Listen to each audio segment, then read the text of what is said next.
ses enfants. Mais peu d'entre elles s'en souviennent. L'ouvrage est décidé à Léon Werth, mais quand il était petit garçon.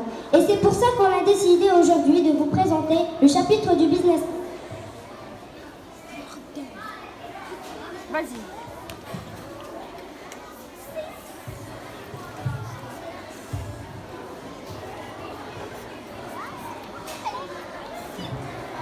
La quatrième planète était celle du businessman.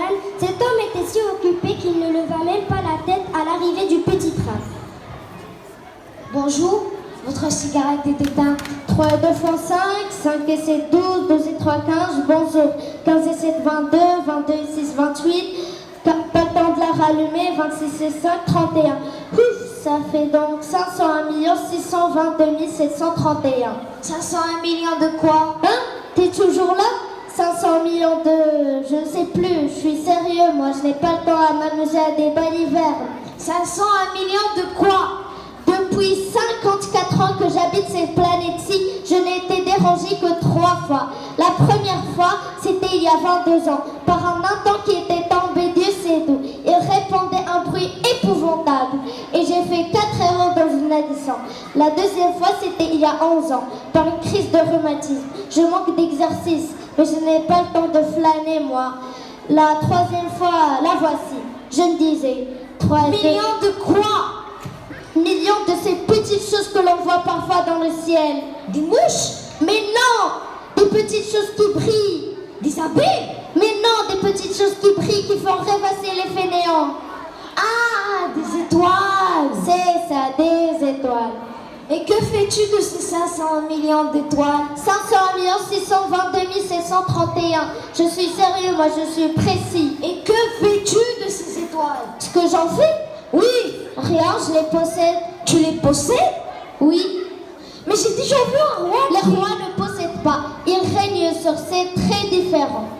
Et à quoi cela te sert-il de posséder les étoiles? Ça me sert à être riche. Et à quoi cela te sert-il d'être riche? À en acheter si quelqu'un en trouve. Celui-là, il résonne un peu comme un ivrogne, tiens. Comment peut-on posséder les étoiles? Et sont à qui? Ben, je sais pas, à personne. Alors ils sont à moi, car j'y ai pensé le premier. Ça suffit? Bien sûr, quand tu trouves un diamant, il n'est à personne. Il est à toi. Quand tu trouves une île, elle n'est à personne. Elle est à toi. Quand tu as une idée, elle n'est à personne. Tu l'as fait breveter. Elle est à toi. Et moi, je possède les étoiles. Personne n'a songé avant moi à les posséder. Ça, c'est vrai. Et que fais-tu de ces étoiles? Je les gère, je les compte, je les recompte. C'est difficile, mais moi, je suis un homme sérieux, moi. Moi, si je possède un foulard, je puis le mettre autour de mon cou et l'emporter. Moi, si je possède une fleur, je puis l'accueillir et l'emporter. Mais toi, tu ne peux pas accueillir les étoiles. Mais je puis les placer en banque. Qu'est-ce que ça veut dire? Ça veut dire que j'écris le nombre des étoiles sur un papier, je le mets dans un tiroir et j'enferme ma clé. C'est assez amusant. C'est assez poétique, mais ce n'est pas très sérieux.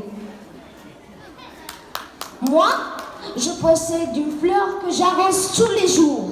Moi, je possède 3 volcans que je ramène toutes les semaines, car je ramène aussi celui qui est éteint. On ne sait jamais si tu tires à mes volcans, si tu tires à la fleur que je les possède. Mais toi, tu n'es pas utile aux étoiles.